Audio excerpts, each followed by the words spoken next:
नमस्कार, मी रेश्मा म्हणजेच पद्मजा तुम्हा सर्वांचं मनापासून स्वागत करते रेश्माज रेसिपीजमध्ये।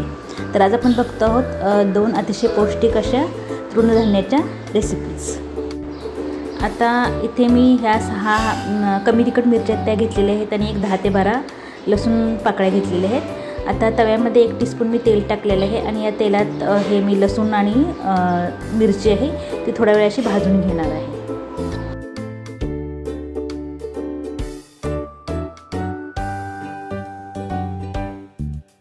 हे छान असं भाजून झालेलं आहे। आता आपण ह्याची पेस्ट करून घेणार आहोत। आता आपण ही जी रेसिपी आहे ही रेसिपी जी बनवतो आहे ती तृणधान्य म्हणजेच मिलेट्स, यालाच आपण भरड धान्य देखील म्हणतो।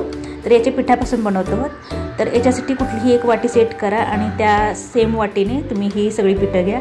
पहिल्यांदा मी 1 वाटी हे नाचणीचे पीठ घेतलेलं आहे, नंतर सेम त्याच वाटीने मी बाजरीचे पीठ घेतलेलं आहे, त्यानंतर 1 वाटी मी ज्वारीचे पीठ घेतलेलं आहे आणि आपल्याला हे जे थालीपीठ आहे ते थोडेसे क्रिस्पी व्हावेत म्हणून मी 3 टेबलस्पून तांदळाचं पीठ घेतलेलं आहे आणि यातच मी 3 टेबलस्पून चणा डाळीचं पीठ पण घेणार आहे, म्हणजे बेसन घेणार आहे। म्हणजे थोडेसे हे जे आपले थालीपीठ पण बनवणार आहेत ते खुसखुशीत आणि क्रिस्पी पण होतील।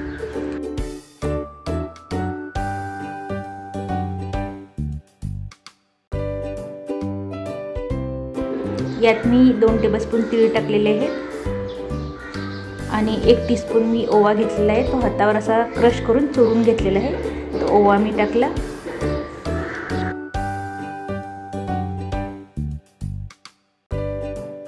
आणि ही सगळी पिठं आता छान अशी व्यवस्थित मिक्स करून घ्या। आता यामध्ये आपण काही कोरडे मसाले टाकून घेणार आहोत। त्यासाठी इथे मी 1 टीस्पून हळद घेतलेली आहे, 1 टेबलस्पून मी धने पावडर घेतलेली आहे, 1 टीस्पून मी जिरा पावडर घेतलेली आहे आणि 1 टीस्पून मी मीठ घेतलेलं आहे। मीठ हे तुम्ही चवीनुसार टाका आणि हे सगळं यात टाकणार आहे आणि हे छान परत मिक्स करून घेणार आहे। यात आता मी अगदी भरपूर अशी कोथिंबीर टाकलेली आहे आणि यामध्ये मी जे आपण वाटण करून ठेवलं होतं, म्हणजे लसूण आणि मिरची जी आपण भाजून त्याचं जे वाटण केलं होतं त्याची जी पेस्ट बनवली होती ती पेस्ट टाकणार आहे आणि ही पेस्ट आणि ही कोथिंबीर पण छान अशी हाताने व्यवस्थित मिक्स करून घेणार आहे।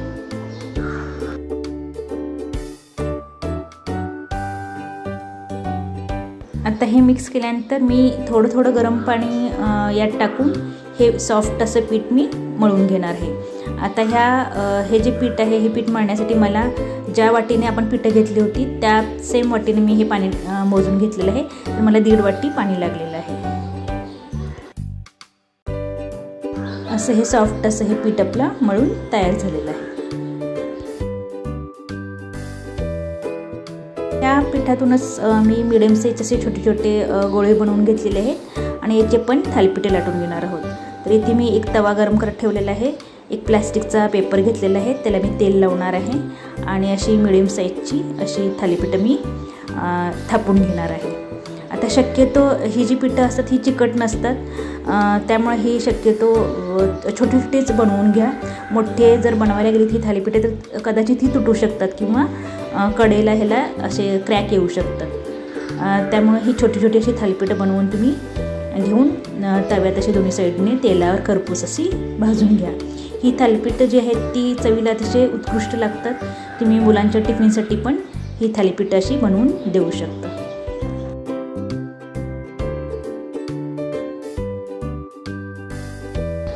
तव्यात तेल टाकून अशी ही थालीपीठं जी आहेत ती कडेने थोडंसं तेल सोडून व्यवस्थित अशी दोन्ही साईडने छान अशी खरपूस भाजून घ्यायची आहेत। अशी सगळी थालीपीठं पण याच पद्धतीने बनवून घेऊया।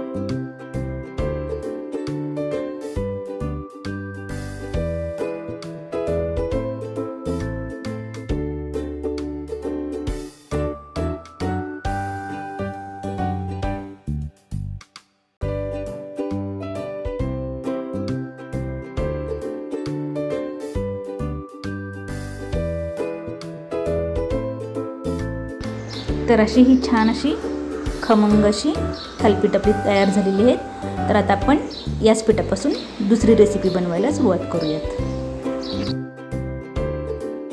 आता त्याच सेम पिठातून मी थोडे छोटे गोळे हे बनवून घेतलेले आहेत, याचे पण वडे बनवणार आहोत। तर सेम तसेच त्याच पद्धतीने ज्या पद्धतीने आपण थालीपीठं बनवली त्याच पद्धतीने हे छोटे छोटे अशा पुरी एवढ्या आकाराचे हे असे वडे आपण थापून घेणार आहोत आणि हे जे वडे आहेत हे आपण डीप फ्राय करणार आहोत। आता थालीपीठं भाजण्यासाठी घेतलेला तवा हा खोलगट असल्याने त्याच तव्यात मी डीप फ्राय आपले जे वडे डीप फ्राय करायचे आहेत त्याच्यासाठी हे तेल टाकलेलं आहे आणि तेल गरम झाले की आपण असे हे वडे छान असे तळून घेणार आहोत।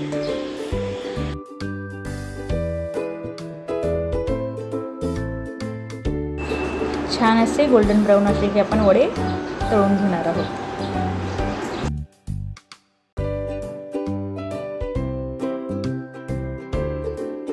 सेम याच पद्धतीने मी हे सगळे वडे असे बनवून घेते।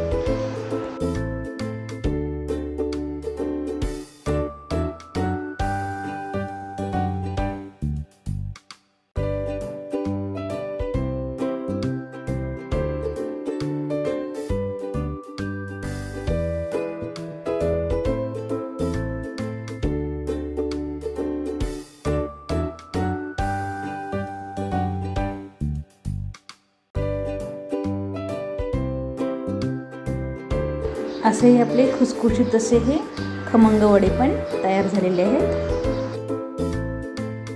हे वडे तुम्ही सकाळी नाश्त्यासाठी पण बनवू शकता। माझ्या चॅनलवर अशा बऱ्याचशाच थालीपीठं म्हणजे पौष्टिक थालीपीठं, त्यानंतर पौष्टिक धिरडे आणि वेगवेगळ्या पराठ्यांच्या रेसिपीज आहेत। त्या रेसिपीज पण तुम्हाला नक्कीच आवडतील आणि त्या सगळ्या रेसिपीज जर तुम्हाला बघायच्या असतील तर तुम्ही त्या सगळ्या रेसिपीज माझ्या चॅनलवर जाऊन चेक करू शकता। ही जी थालीपीठं आहेत ती मी दह्याबरोबर सर्व केलेली आहेत। तुम्ही कुठल्याही सॉसबरोबर खाऊ शकता किंवा कुठल्याही चटणीबरोबर किंवा अगदी काळ्या वाटाण्याच्या उसळीबरोबर पण हे पराठे अगदी छान लागतात।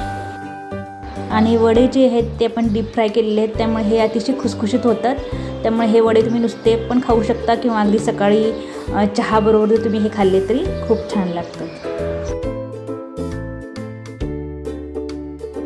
आजची ही भरड धान्याची अतिशय पौष्टिक अशी रेसिपी जर तुम्हाला आवडली असेल तर माझी ही रेसिपी लाईक आणि शेअर नक्की करा आणि अशाच वेगवेगळ्या छान चमचमीत मस्त मजेदार रेसिपीजसाठी माझा चॅनल नक्की सबस्क्राईब करा।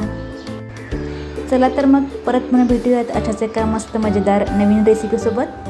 तोपर्यंत तुम्ही पण असेच नवीन पदार्थ बनवा, स्वतः खा, घरच्यांना खाऊ घाला आणि त्यासाठी माझं चॅनल बघत राहा।